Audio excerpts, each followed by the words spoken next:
Сургалтын нээлттэй нөөц материалууд гэдэг нь үн төлбөргүй, чөлөөтэй авч хэрэглэхэд ямар нэг саадгүй материалууд юм.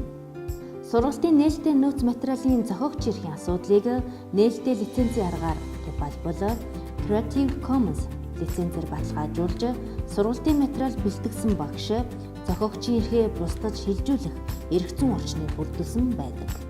Зохиогчийн эрхээр хамгаалагдсан материал сургалтын нээлттэй нөөц материалын хооронд 5 үндсэн ялгаа байдаг.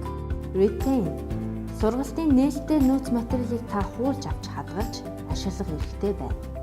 Reuse сургалтын нээлттэй нөөц материалыг ямар зорилгоор бүтээснээс үл хамааран альва нөхцөл байдал тохируулан хэрэглэх эрхтэй.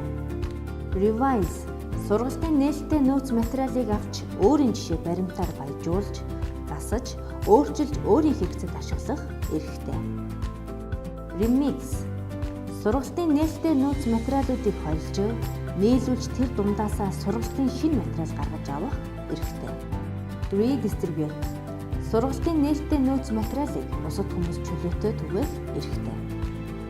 Сургалтын нээлттэй нөөц материал нь гол төлөв захин орчинд байдаг ч нээлттэй лицензтэй бол онлайнд байхаас гадна гар утас, компьютерт хадгалсан тэр бүх хэл хэвлэлд тарааж болдог.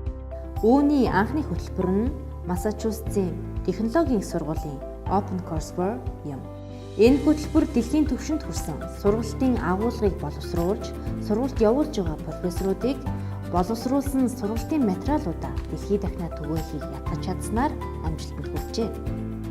Өнөөдөр дэлхийн 30 гаруй орнд 80 орчим сургалтын нээлттэй нөөц материалын сан байна.